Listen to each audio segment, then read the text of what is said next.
Good morning everyone. मैं Nitin Singh Rajput welcome करता हूँ आप सभी का, स्वागत करता हूँ आप सभी का आज की इस वीडियो में। आज का वीडियो का टॉपिक है हमारा द आउटब्रेक ऑफ रेवोल्यूशन। तो आइए हम पढ़ते हैं आज क्लास 9 का आउटब्रेक ऑफ रेवोल्यूशन इस टॉपिक का, फ्रेंच रेवोल्यूशन का इस टॉपिक का आउटब्रेक ऑफ रेवोल्यूशन से। अब राजा क्या कर रहा है? लुइस 16 टैक्स बढ़ा रहा है। Louis 16 had increased the taxes on the reason you have learned in previous section। आपने पढ़ा है कि राजा अभी टैक्स बढ़ाने जा रहा है और राजा टैक्स बढ़ाने के लिए एक मीटिंग भी बुला रहा है और इस मीटिंग में स्टेट जनरल तीनों स्टेट को बुला रहा है, first state, second state and third state. अब स्टेट जनरल की मीटिंग है। पहले जो स्टेट जनरल की मीटिंग हुई थी वो 1614 में हुई थी और 1614 में सारे पॉलिटिकल बॉडीज यहां आए थे और ये 1640 में मीटिंग हुई थी, टैक्सेस बढ़ाया गया था। अब लुइस 16 टैक्सेस बढ़ा रहा है। 5 मई 1789 का दिन है। लुइस 16 एक असेंबली में स्टेट जनरल की मीटिंग बुलाता है। Now the king Louis 16 wanted to increase the taxes, so in the represent hall of वसाई it was prepared to host two delegates. वसाई के पैलेस में आज 5 मई 1789 के दिन लुइस 16 यहां फर्स्ट स्टेट, सेकेंड स्टेट और थर्ड स्टेट के लोगों को बुलाता है। फर्स्ट स्टेट के यहां पे कितने लोग आते हैं, सेकेंड स्टेट के कितने लोग आते हैं और थर्ड स्टेट के कितने लोग आते हैं? देखिए, the first and second state के कितने लोग आते हैं? First and second state send 300 representative of each. First state के 300 लोग, सेकेंड स्टेट के 300 लोग आते हैं और ये आमने सामने सीट मतलब रोज में सिटिंग अरेंजमेंट होती है। who were sit in a rows facing each other on two sides, while 600 people from the third state they had to sit. They don't get the place to sit. They have to stand at the back. See, third state का यहाँ insult की तरह एक treatment मिला गया है। 600 लोग जो थर्ड स्टेट के आए थे, they are standing. They don't get the place to sit. Humiliating, insulting होता है ये। थर्ड स्टेट के जो रिप्रेजेंटेटिव्स थे, अब ये कोई कॉमन पीपल तो नहीं थे। This people who came from the meeting they are from the prosperous section. Those people are educated members. Peasant, artist, women, इनको असेंबली में एंट्री नहीं थी। However those people came in the from the third state. Along with them, they bring so many 40,000 letters. Now, what was written in that letters? उन letters में क्या लिखा था? इन 40,000 letters के अंदर इन representatives ने अपनी डिमांड्स रखी थी और अपने ग्रीफ, अपना दर्द, जो तीनों स्टेट, जो फर्स्ट स्टेट और सेकेंड स्टेट को वो टैक्स पे करते हैं, सर्विस अदा करते हैं, उसके बारे में लिखा था। Now, voting of the third state in the past has been conducted according to principle that each state had one vote. पहले जो 1614 की हमने बात की, जहां पे स्टेट जनरल की मीटिंग हुई थी और यहां पे क्या हुआ था, राजा ने एक स्टेट को एक वोट दिया गया था। लुइस 16 वही चीज को सेम प्रैक्टिस आगे करना चाहता है। मतलब थर्ड स्टेट की डिमांड जो थी कि भाई जितने लोग आए हैं, एज पर देयर पर person must have one vote, one person must have one vote. और यही फिलोसोफर जीन जैकस रूसो, याद है आप सभी को, उन्होंने सोशल कॉन्ट्रैक्ट नाम का बुक लिखा था। इस बुक के अंदर what he has written, the social contract, the book he has written that when the king rejected this proposal, members of the third state walk out from the assembly in protest. See, third state के लोग जो चाहते थे, राजा चाहता था कि भाई एक स्टेट एक वोट होना चाहिए, लेकिन थर्ड स्टेट के लोग चाहते थे कि जैसे ही पर person one vote one state, मतलब पर पर्सन एक वोट होना चाहिए था। 600 लोग आए थे, 600 लोगों का 600 वोट होना चाहिए। यही व्यूज जीन जैकस रूसो ने अपनी बुक सोशल कॉन्ट्रैक्ट में लिखी थी। राजा ने इस प्रपोजल को रिजेक्ट कर देता है।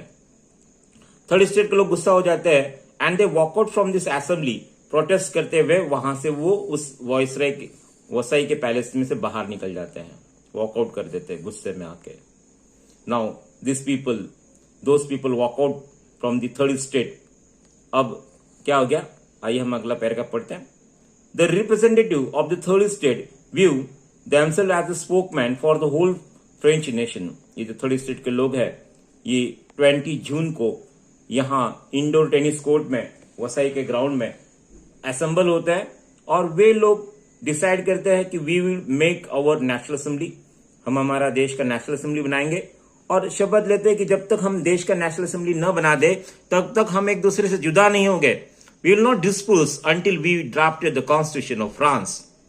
और अपनी इस राजा के मोनार्च की पावर्स को लिमिटेशन नहीं लाते। सी दे वर लेड बाय मिराबियो एंड एबेसियस।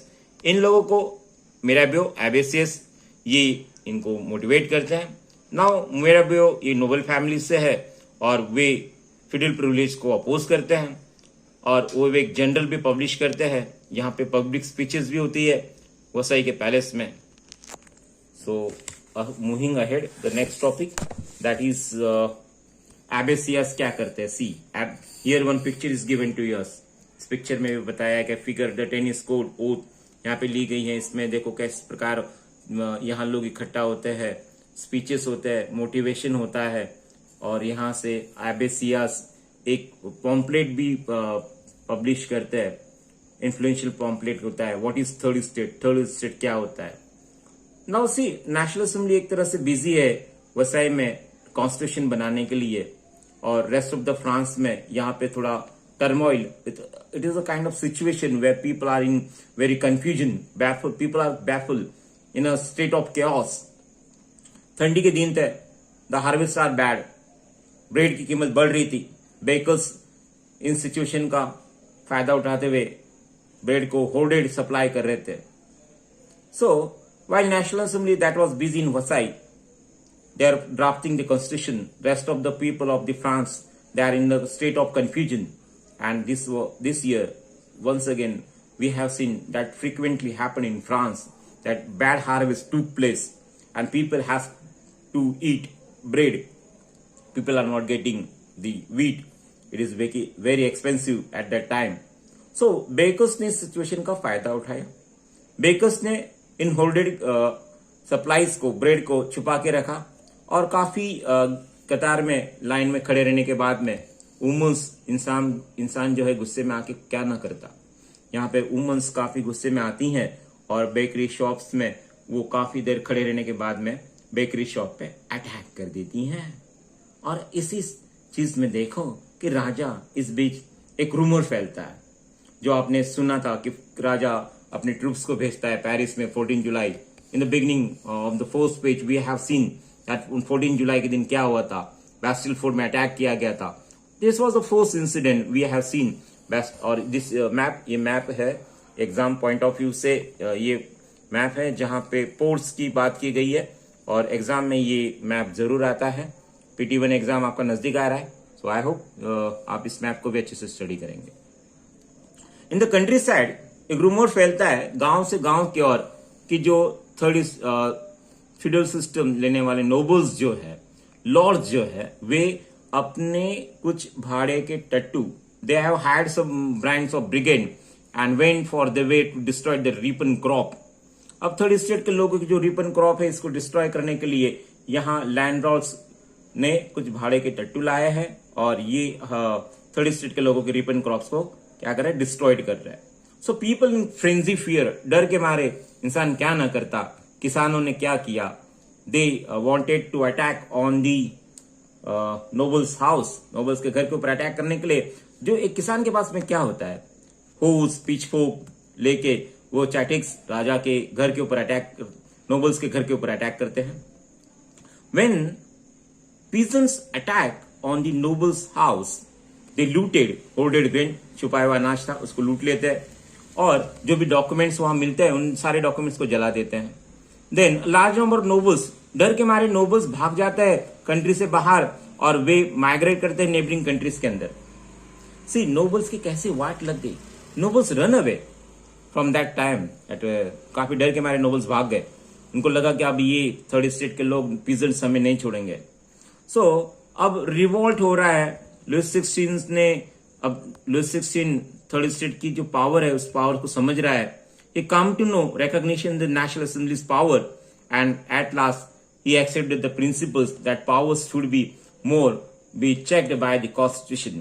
आखिर में मानना ही पड़ा लुइस 16 को। नेशनल असेंबली की पावर को पहचान लिया, आइडेंटिफिकेशन किया, रिकग्निशन किया। कैसा हुआ नोबल्स के साथ में, राजा ने पावर को अब जान लिया कि मैं मेरी पावर्स को लिमिटेशन लाता हूं, और यहाँ पे राजा अब कॉन्स्टिट्यूशन को मानने लगा है। ऑन व्हाट हैपेंड ऑन 4 अगस्त 1789 के दिन क्या हुआ, नेशनल असेंबली ने एक कानून पास किया और फ्यूडल सिस्टम को ही खत्म कर दिया। So feudal system was abolish, obligation taxes को, और मेंबर्स जो क्लर्जी थे, और क्लर्जी की भी जो सर्टेन प्रिविलेजेस बाय बर्थ है। Now clergy have certain privileges by birth. Now what are they are paying exemption from paying taxes, वो टैक्सेस पे नहीं करते थे, और जो टाइथ नाम का जो टैक्स लेते थे क्लर्जी, उस सिस्टम को भी खत्म कर दिया। Tithe were abolish, lands of the church were confiscated, capture कर ली, चर्च की जमीन ले ली, चर्च का जो टाइथ नाम का टैक्स लेते थे उस टैक्स को एबॉलिशमेंट कर दिया, और इस प्रकार से गवर्नमेंट के पास में फिर से 2 मिलियन लीवर करेंसी, जो सरकार की तिजोरी काफी ईयर्स से एम्प्टी थी, वो फिर से फुलफिल हो गई, और इस प्रकार से ट्रेजर फुलफिल हो गया और 2 बिलियन लीवर करेंसी सरकार के पास में आ गई। I hope how did national assembly work, how राजा जो किस तरह से बिहेव करता है, everything is clear to you. Bye children, अगर मेरा वीडियो अगर आपको पसंद आए तो फ्रेंड्स के साथ शेयर कीजिए, और ऐसे ही वीडियोस आगे जानने के लिए या इंफॉर्मेशन लेने के लिए मुझे कमेंट बॉक्स में जरूर लिखना। Thank you, bye children, have a nice day.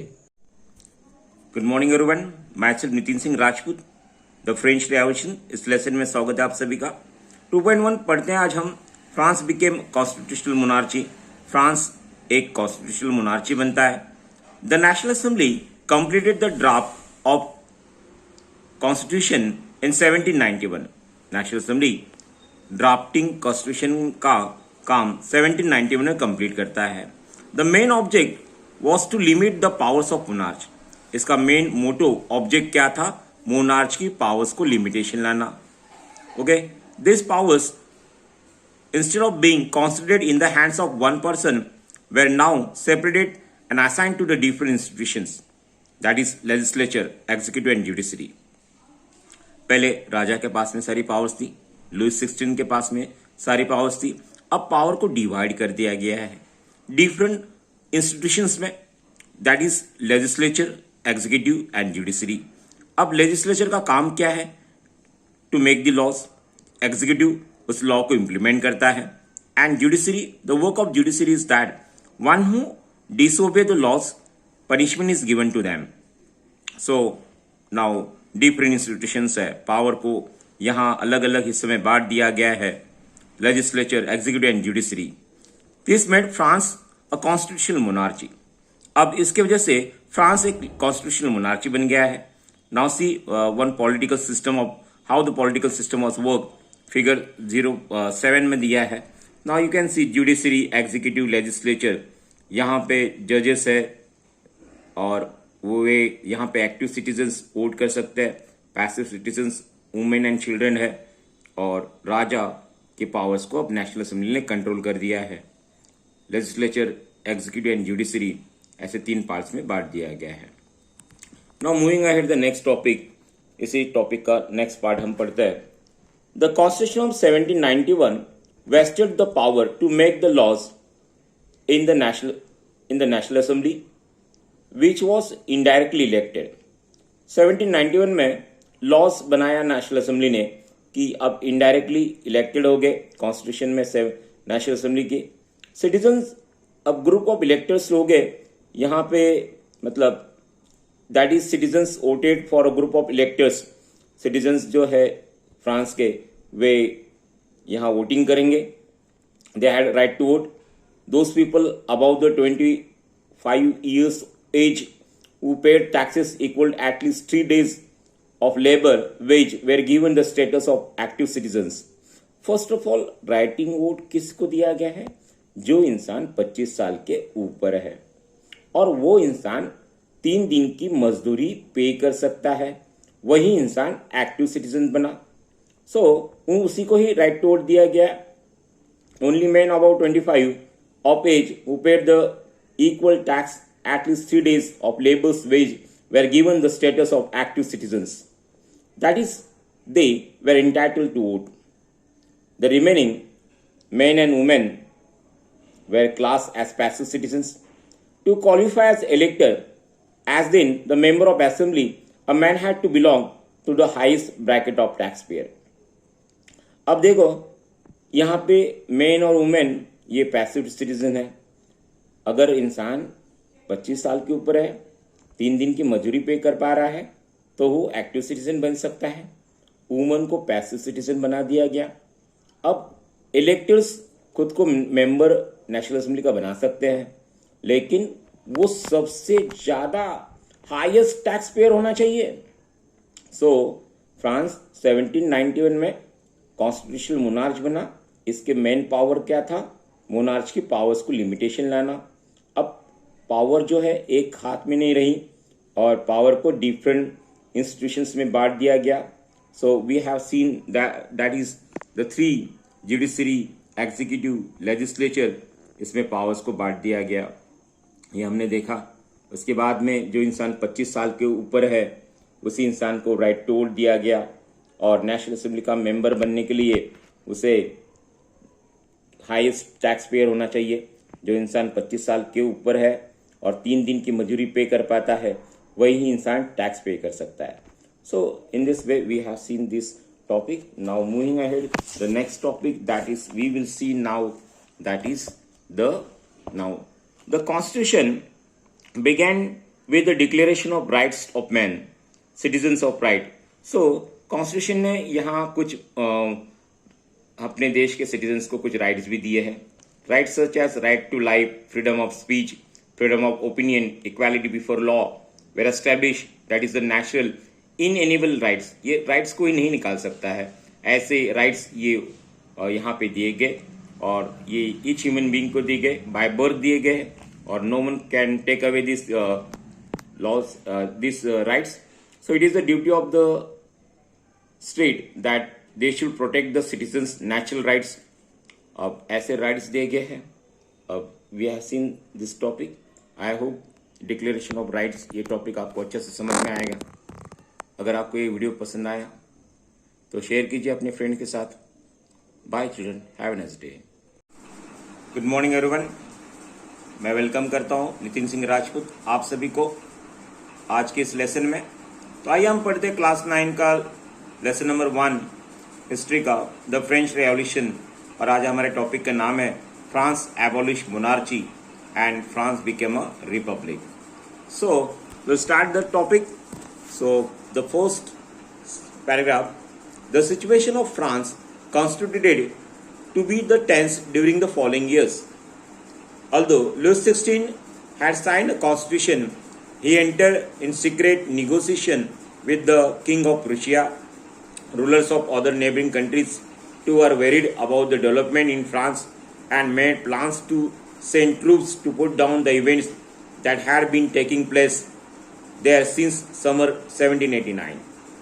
France के अंदर जो भी एक्टिविटीज हो रही है इन एक्टिविटीज को बंद करवाने के लिए, और लुइस 16 क्या करता है, कॉन्स्टिट्यूशन को साइन तो कर लेता है बट सीक्रेटली यहाँ अदर कंट्रीज के साथ में, जैसे प्रुशिया के राजा के साथ में यहाँ निगोशिएशंस करता है. निगोशिएशंस यहाँ मतलब एक तरह से वो गठबंधन करता है और कहता है नेबरिंग कंट्रीज के राजाओं को कि जो आप आपकी ट्रूप्स को भेजो, send your troops to stop the events that are taking place in France. जैसे फ्रांस में जैसे नेशनल असेंबली जो वर्क कर रही है उसको स्टॉप करवाने के लिए. So before this could happen, मतलब नेबरिंग कंट्रीज अपने ट्रूप्स को भेजती. नेशनल असेंबली यहाँ अप्रैल में 1792 में यहाँ वोटिंग करती हैं और प्रुशिया और ऑस्ट्रिया कंट्री के खिलाफ वॉर को छेड़ देती है. Thousands of volunteers thronged from the province to join the army. हजारों वॉलंटियर्स लोग खुद होके यहाँ फ्रांस के ये ऑस्ट्रिया और प्रुशिया के खिलाफ आवाज उठाने के लिए आर्मी में ज्वाइन होते हैं. They saw this war of people against the king aristocracies all over Europe, and among the patriotic songs they sang was the Marseillaise. यहाँ लोग देखते हैं कि ये जो वॉर है ये राजा के खिलाफ जो भी हाई क्लास सोसाइटी के लोग हैं यूरोप के अंदर, उनके खिलाफ है। Among the patriotic songs they sang, these people sang a song on the way they voluntarily came and joined people from Marseilles compose। Marseilles से लोग आए थे, लगभग 500 लोग निकले पेट्रोटिक सॉन्ग गाते हुए, और उस समय रॉजर डिलेट इनका जो सॉन्ग था उस सॉन्ग को उन्होंने गाया। आज जो वॉलंटियर्स ने मर्सेलेस से निकले थे, इन्होंने मार्चिंग किया था पेरिस की ओर। Now this sang this song and now this song became the national anthem of the France. Revolutionary wars यहाँ पे इकोनॉमिक डिफिकल्टीज भी लाती हैं लोगों के लिए। जो मेन वॉर करने निकल पड़े थे, those men were away from fighting for the front. Woman were left to cope the task of earning a living, looking after their families. से वॉर की वजह से इकोनॉमिक डिफिकल्टी भी आ गई थी। अब मेन जो थे वे वॉर करने चल पड़े थे। Now responsibility to run the house is depend on woman. Woman के ऊपर सारी रिस्पॉन्सिबिलिटी आ गई। Earning for a living, they have to take care the family. Family के लिए पैसा कमाना, बच्चों के लिए बच्चों का पूरा पालन पोषण, जैसे looking after their regarding their needs को कंप्लीट करना, फुलफिल करना। Large section of the population were convinced that revolution had to be carried further as the Constitution of 1791 gave political rights to the richest section of society. See what happened? Political clubs बने और ये rallies निकालने लगे। 1791 के बाद में political rights richest section of society को दिए गए थे, और ये लोग जो थे, अब वीकर सेक्शन के लोग पॉलिटिकल क्लब्स के अंदर वे डिस्कस करने लगे गवर्नमेंट की पॉलिसीज के बारे में। What are the government policy? Now they discuss in Jacobin club. अब जैकोबिन क्लब ऐसे सेंट जॉकॉब इन पेरिस इनके नाम से बना। वुमेन्स ने भी अपने क्लब स्टार्ट कर दिया। Women's too were active throughout the period, they too have started their own club. We'll read more about these clubs in section 4. Members of Jacobin Club belong to mainly less prosperous section. अब देखो Jacobin club के जो लोग थे ये less prosperous section of society के लोग थे। They include small shopkeepers, artists such as shoemakers, pastry cooks, watchmaker, printers। तो ये ऐसे लोग थे जो सर्वेंट्स थे, डेली वेजेस पे काम करने वाले लोग थे। So what we have seen, less prosperous section के लोगों ने यहाँ मिलके डेली वेजेस पे काम करने वाले लोगों ने मिलके अपना क्लब बनाया, और इनके लीडर थे Maximilien Robespierre. A large group of people of Jacobin club they started to wear long stripes trousers similar to those worn by dock workers. अब लार्ज वर्कर्स जो थे जैकोबिन क्लब के, वे ऐसे लॉन्ग ट्राउजर पहनने लगे कि जो डॉक शिप वर्कर्स पहनते थे। अब इन्होंने क्या किया, फैशनेबल सोसाइटी के लोग जैसे कपड़े पहनते हैं, नोबल्स जैसे नो नी ब्रिचेस पहनते हैं, वी कैन सी स्लैंट क्लूटूस, ये लोग जैसे कपड़े पहन रहे वैसे ही कपड़े अब जैकोबिन क्लब के लोगों ने पहनना स्टार्ट कर दिया। नाउ कॉन्वेंट बिल्डिंग जो कॉमनली डिवोट होती रिलीजियस लाइफ थी। सो आई इस टॉपिक में हमने फिर से देखा कि कैसे अब नोबल्स की तरह ही ये लोग कपड़े पहन रहे हैं, sans culottes, you can see in picture also, कैसे कपड़े पहन रहे हैं। अब देखो कि यहाँ पे अब एंड ऑफ पावर हो गया है, मतलब नोबल के जैसे हम नी ब्रिचेस पहन रहे हैं कि हमारा भी अब अधिकार है, और हम भी आपकी तरह स्लैंट क्लूटूस कपड़े पहन रहे हैं। सो नी ब्रिचेस, इसका मतलब क्या होता है कि अब we are equal, we both are equal, nobles and the middle class weaker section of people. So in addition the red cap that symbolize liberty. अब लोग लिबर्टी रेड कैप पहनने लगे, और रेड कैप से सिंबल था कि ये liberty का प्रतीक है। वुमन भी ऐसा करने से, वुमन को ऐसा करने से अलाउ नहीं था। समर 1792 में क्या हुआ, जैकोबिन क्लब ने जो वीकर सेक्शन के लोग थे, लार्ज नंबर जो पार्शियन लोग थे, वे बड़े गुस्से में आ गए, क्योंकि उस समय short supply, high prices foods का हो रहा था। On the morning of 10 August they storm the palace of the Turtles, massacred the king's guard that king himself hosted several hours। 10 अगस्त के दिन राजा के पैलेस पे पार्शियन समाज के लोगों ने अटैक कर दिया।